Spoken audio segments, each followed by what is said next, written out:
Hello, I'm Vince White. I'm an employment attorney, and we are answering publicly posted questions on abo.com, getting folks the answers they need from an employment attorney. And here's our question. I was placed on administrative leave 1.5 months ago, and I haven't heard back from my employer since. How much longer should I wait? I was placed on leave without pay pending investigation following a no-call, no-show on 2 shifts I had agreed to cover a month beforehand.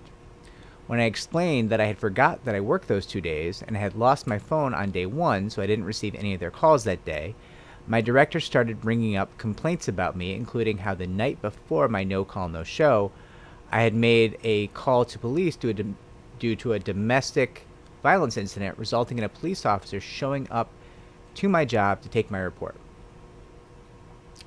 I was told to come back the next day to meet with administrators for a meeting, but 15 minutes later on my way home, I received a call letting me know I was being placed on administrative leave pending an investigation and that I should get a call back. My bills are piling up. I haven't heard from them. How much longer do I need to wait? Well, my question to you is, have you reached out? And when you reach out, if you haven't already, I'd like you to do it in a way that you can document.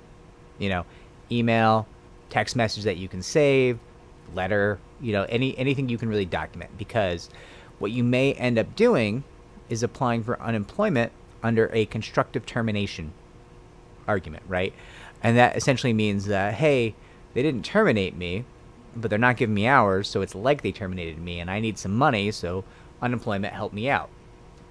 Now, you got to be careful with this, because generally speaking, a no-call, no-show, or worse, a double no-call, no-show, can, in many states, be grounds for not qualifying for unemployment benefits, right? That would be a for-cause termination where they might say to you, yeah, you're not going to get these, no bennies for you, right, is what a lot of unemployment agencies might say.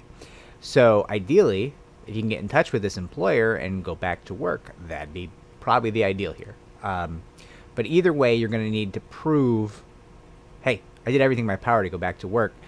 They're just not getting back to me. I sent them letters, I sent them emails, I sent them text messages, I called them.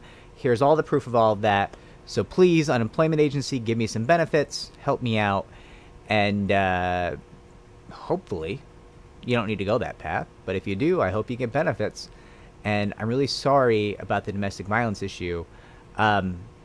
This is different in every jurisdiction, but there are jurisdictions that protect victims of domestic violence. So if they're doing something to you because you are a domestic violence victim, that can be potentially a form of discrimination that you may be protected from. And it might be a viable claim, and I would certainly recommend speaking to a local employment attorney about that, because it could be a valuable claim, right? And frankly, they could probably also help you out with this unemployment issue a little bit too. They may not be able to handle the unemployment case for you, but they might be able to answer some questions and give you a point in the right direction, because it's worth noting that I'm not an attorney in your jurisdiction, and I can't tell you the laws of your jurisdiction. I can't give you legal advice in your jurisdiction, but a local employment attorney could, and with a lot more knowledge and a lot more specificity than I can.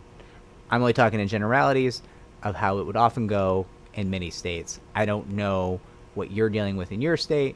Just giving you a couple things that you might want to talk to a local employment attorney about. Good luck. I will check the comments on this video if you have any follow-up. And if I helped you, consider liking and subscribing.